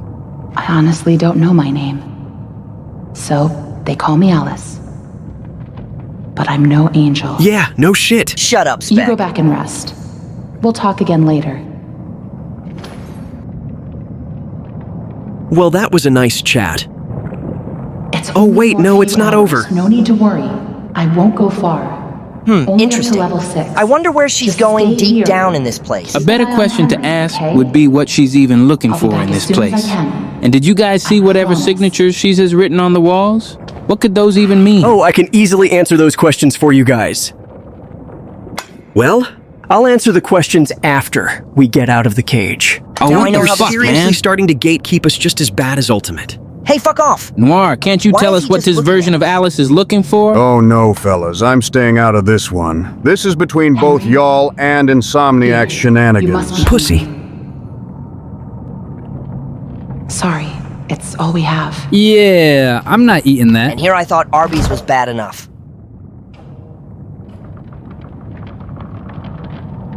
Well, fuck you too then, bitch. Bro, what the fuck is this Boris deal with us? Like, I get we just met you guys, but there should be no damn reason for him acting like an asshole towards us when we haven't even done anything so far in the game. He's genuinely gonna make me miss our old Boris even more at this point if he's gonna be like I this know for you're the whole watching. chapter.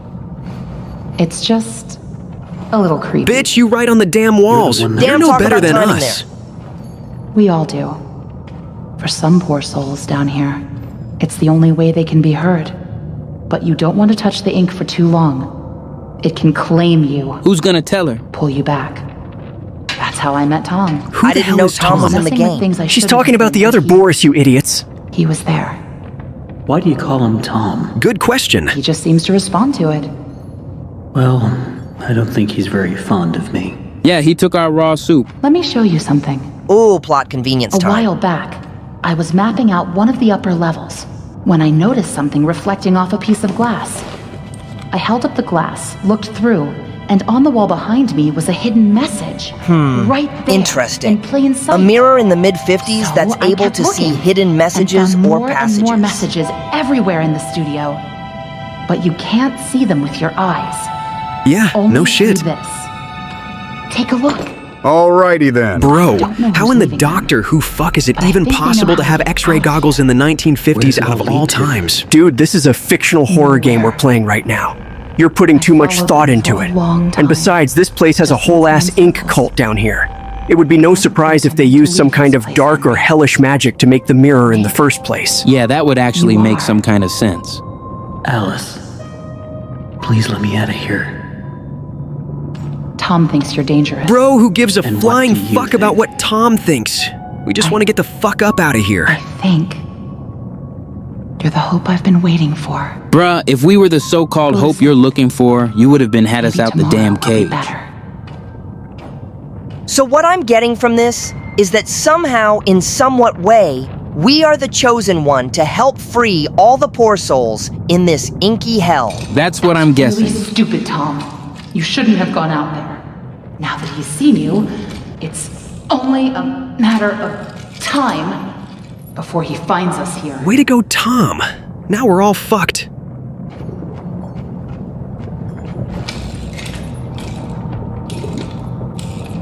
Bro, I swear to God, if he doesn't stop looking at us like that with that damn axe, I'm gonna lose it. Well, at least he knows how to keep an axe instead of destroying it last minute to a damn wooden plank. Oh, fuck you, bitch. Not with the ink demon right outside the door. Oh, Damn. great, Bendy's here. What's going on? He's coming. We have to move on. Tom, we have to let him out. You should have bended that shit earlier. Well, damn, dude, how strong did you place these planks? Bro, they can just use Tom's axe to get us out of here. Man, that's just bullshit. It's alright, Spec, because there's actually another way for us to get out of this cage. Do share with the class, Mr. Know-It-All. Okay, fuck you, short bitch. But for us to get out the cage, we just need to equip the seeing tool to view the hidden text on the back wall, which directs you toward the toilet. And why are we going in the toilet? We're weirdly going in the toilet because there is going to be a hidden gent pipe, which we can use to get out of the cage. Well, I would have said that's one of the most weirdest way to ever get a weapon from this place. But then again, we did take out pieces of Boris flesh to create a weapon. Bro, please don't remind me of that. I'm still trying to recover from killing him. Oh, my bad, dude. Well, anyways, you got some questions that needs to be answered in Insomniac. Like, for starters, what the hell was Alice writing on the walls? And what was both her and Tom looking for every time they leave the safe room? Well, for the writings from Alice, they serve as a lingering warning from Henry's past loops, explicitly predicting that she will panic and leave him locked in the cage to face the ink demon alone.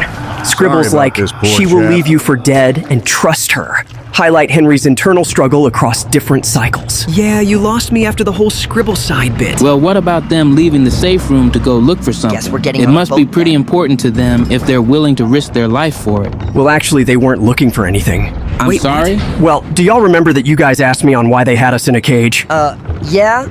They literally saw us fighting Boris and Twisted Alice, and we had no weapons on us. Well, at first, Henry got in the cage because Tom knocked him unconscious and locked him inside to protect their hideout. And when Alice and Tom left the safe room, they were looking for supplies, but because Tom had previously engaged in a dangerous, off-screen confrontation with the Ink Demon, which allowed the monster to track them back to their hidden base. All that I could gather from that is that Tom is a straight-up bit. Sounds like something's stuck in the paddle wheel. See, I knew the boat ride was going— Okay, what the fuck? Now that is one big-ass hand if I seen one. Well, Noir, since you have played the game as much as I have, I'm pretty sure you know exactly how to get around the arm. Pretty much. It's really not that hard once you get the hang of it. Well, Earth to old-timers, we don't know. So would you mind telling us on how? Well, you need to keep your barge moving down the river. So first, stand at the back of the boat and pull the main lever to start the engine. But prepare to let it go immediately whenever the boat stalls due to thick ink clogging the paddle wheel. Quickly run to the back edge, use your gent pipe to smash all the bubbling ink blobs jamming the gears, and instantly pull the engine lever again to restart the motor. Is there any kinda of hidden lore we should know about this arm? Because I've been looking at our comments and they've been saying we've been missing some important tape audios about some of the characters. Yeah, I heard even Jacksepticeye got to have a few lines in this game while we were watching Noir TV series. Didn't I tell your ass to put away all cellular device in the bin when watching my series? Anyways, while I do believe that the arm is not an actual person, the giant arm does represent a manifested extension of the Ink Demon's absolute control over the deepest parts of the studio, because the Ink River is a literal ocean of pure, concentrated ink, and the Ink Demon is able to manipulate the liquid environment itself. So my theory is that the giant arm is just a part of one of Bendy's hidden abilities. Seems like Bendy is getting stronger and stronger every time we see or hear from him. Crazy to believe that that innocent-looking cartoon and be so menacing and terrifying at the same time. Which has me wondering how the fuck we're even gonna beat this fucker. He literally has home court advantages while all we have is a damn gent pipe that barely even does damage to those ink searchers. I'm pretty sure that Henry has the power of both God and plot armor on his side. We're so fucking cooked, bro. The hell is this place? Welcome to the Lost Harbor, boys. And this is a somber village inhabited by passive lost ones. The villages in Minecraft looks more nicer compared to this shithole of a place. Well, what exactly are we supposed to do or find here at this place? Well, once Noir gets off the boat, he's gonna have to navigate to the back right area of the old shacks and locate a wooden staircase blocked by a heavy barricade. Luckily for us, we still have that gent pipe we can use to destroy the wooden planks. Seems pretty easy enough for me to do.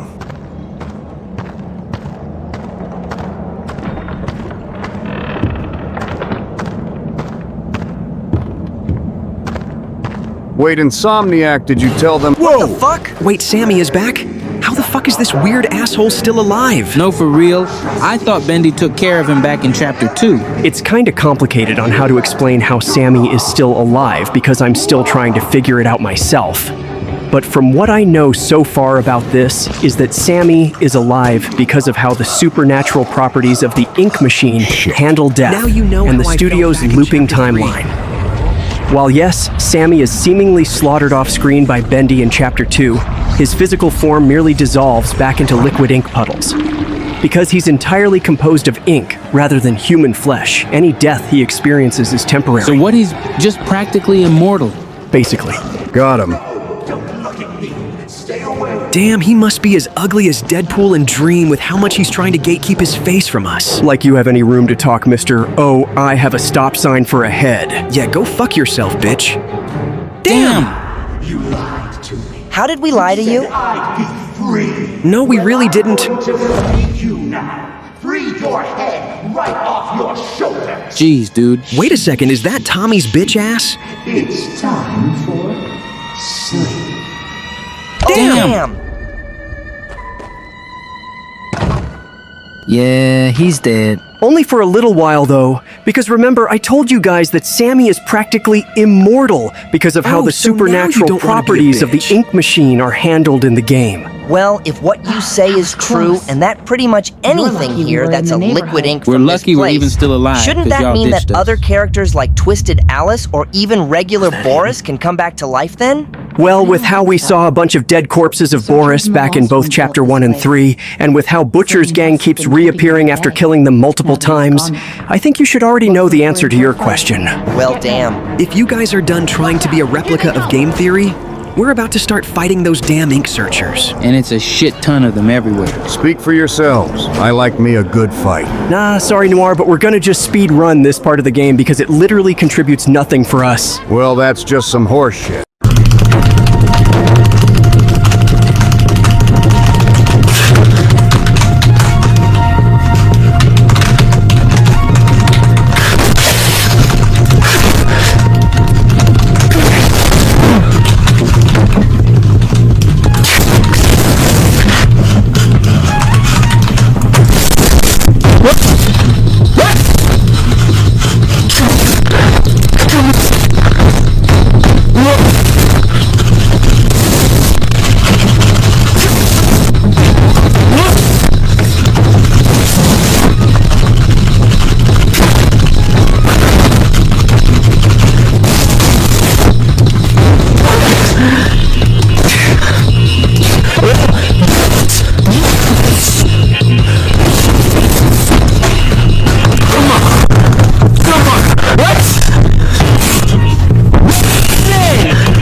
All right, I'll have to admit fighting those damn ink searchers got repetitive. I don't even remember fighting them for that long in this chapter. No, seriously. And this time, they were actually putting up more of a fight than the last time we fought them, but just now, all of a sudden, they get good at fighting. You can lead the way. Hell, they even had some weird-ass yellow eyes for some reason. Oh, I can actually explain why those searcher had yellow eyes.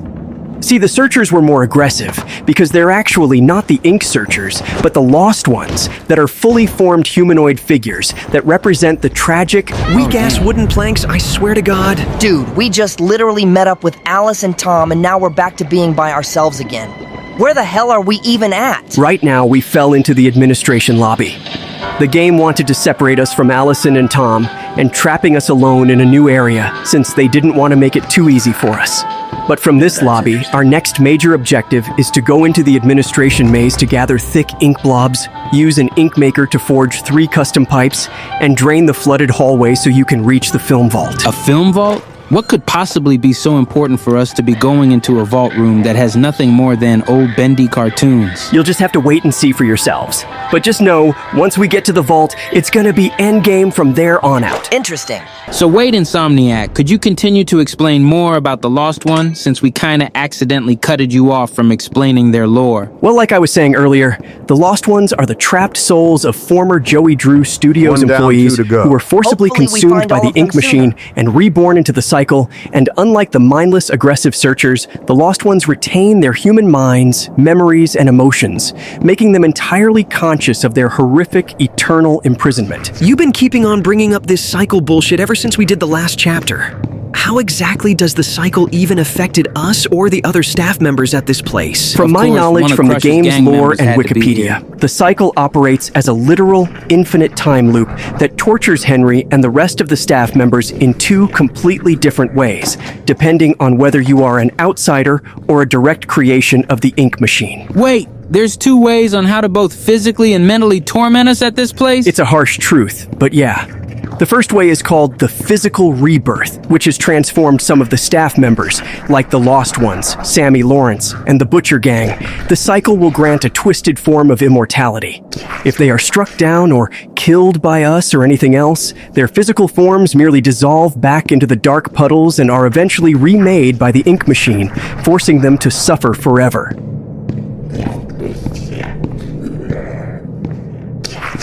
My God. Dude, how the fuck did Joey come up, let alone create something so evil? And for what? Just to see others suffer? Well, wait, what was the second part about the cycle? The second part is called mental decay, which is the staff members not fully remembering the specifics of each past loop, but the constant recycling severely fractures their souls.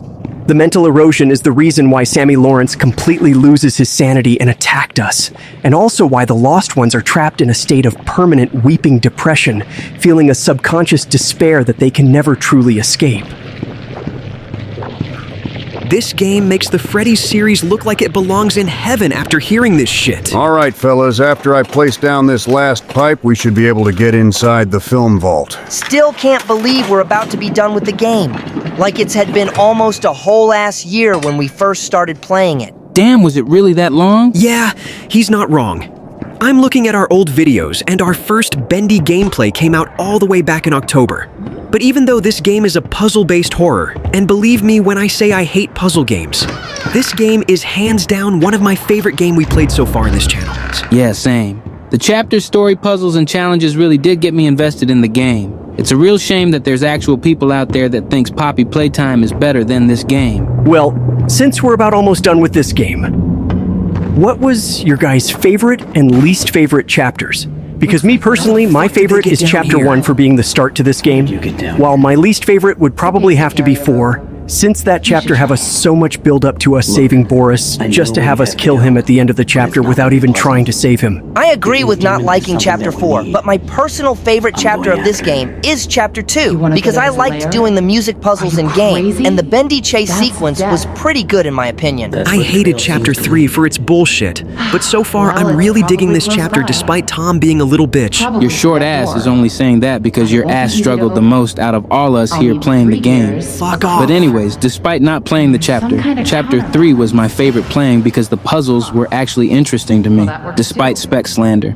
And my least favorite chapter would have to be 4 as well because the game made me kill Boris. Guess it's my turn to go next. Don't know if this is a hot take or not, but my least favorite chapter in this game would have to be Chapter 1. Now, that's a Chapter hot 1 take being right your there. least favorite? Look, fellas, I get that Chapter 1 started the whole franchise, but the Jesus chapter Christ, is is it rather getting bigger or boring to what? me compared to the other chapters. Another reason for me not liking the chapter is that it's too short, and I hate short games. Those are surprisingly good takes about Chapter 1. Maybe I'm just blinded by nostalgia since that chapter got me into the whole franchise. It happens to the best of us, kid. Wait, you guys said franchise?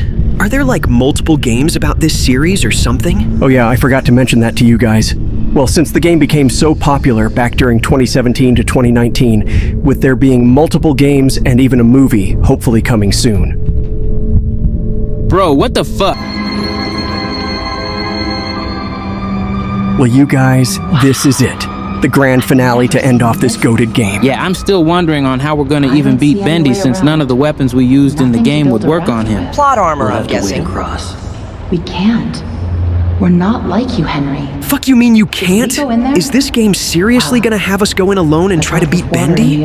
What was even the fucking point of introducing 2 new characters if they weren't even gonna be useful and help us in this so-called grand finale? Yeah, I'll have to admit, despite me loving this game series, that's actually a valid point. The game developers for this chapter were kind of dumb if they were going to bring in 2 new characters that were supposedly gonna help Henry in this one, and barely even do anything at all. Dude, even Boris in Chapter 3 was more helpful than these two.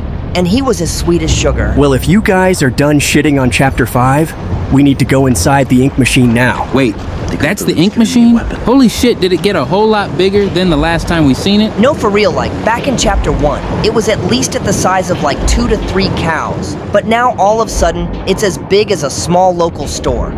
How did it even reach to this size in the first place? Well, actually, the ink machine doesn't actually grow or morph into a bigger or small version. Rather, the machine you see in Chapter 1 is revealed to be just a single component of a massive underground complex, while down here we see the actual whole thing. So are there like multiple mini ink machines like the one in the first chapter? It's possible.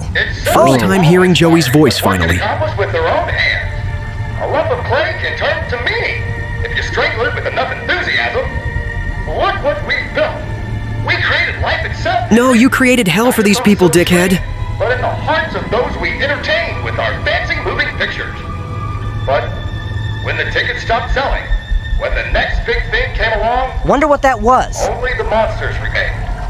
Shadows of the past. But you can save them, Henry. You can peel it all away. You see, there's only one thing Bendy has never known. What might that be? He was there for his beginning, but he's never seen the end. The end. The fuck did he come from? Is he gonna do something, or is he just gonna... Wait, what the fuck is he doing? It kind of looks like he's morphing himself.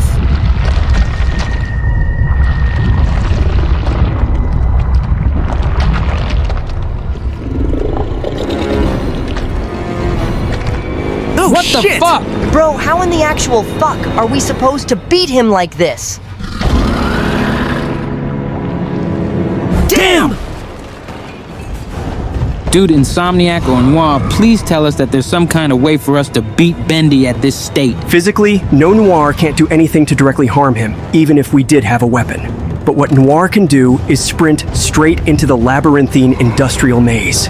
You must search the hallways to find and pull 4 hidden wall levers, while actively avoiding Beast Bendy's paths. And what exactly are the 4 levers going to do to him? Pulling the 4 levers should unlock the massive vault door at the back of the maze so that we can access the pumping station. And since I have been playing the game as much as you have, that should be no problem for me to do.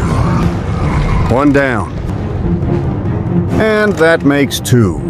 1 more lever to go. Jesus Christ, Noir, we can fucking see that. All right, fellas, I got them all. Now I'm heading over to the pumping station. Why are we going to the pumping station again? In order for me to slow Bendy down, I need to go in the pumping station because it houses the main valve system that controls the ink flow to the throne room's giant projectors. And by turning the main valve, you force Beast Bendy into a final showdown with us. Will it take us long to destroy the 4 values? Not really.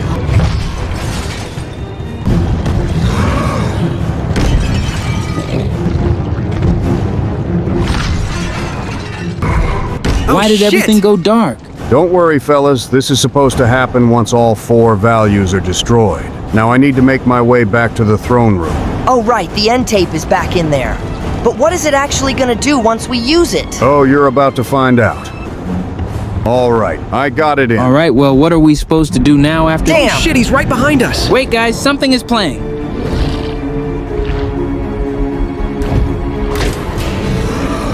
Wait, don't tell me that this big-ass inky bastard is afraid of seeing end credits of his own damn films? You would know a thing or two about having an ending, wouldn't you, Spec? Fuck off, bitch.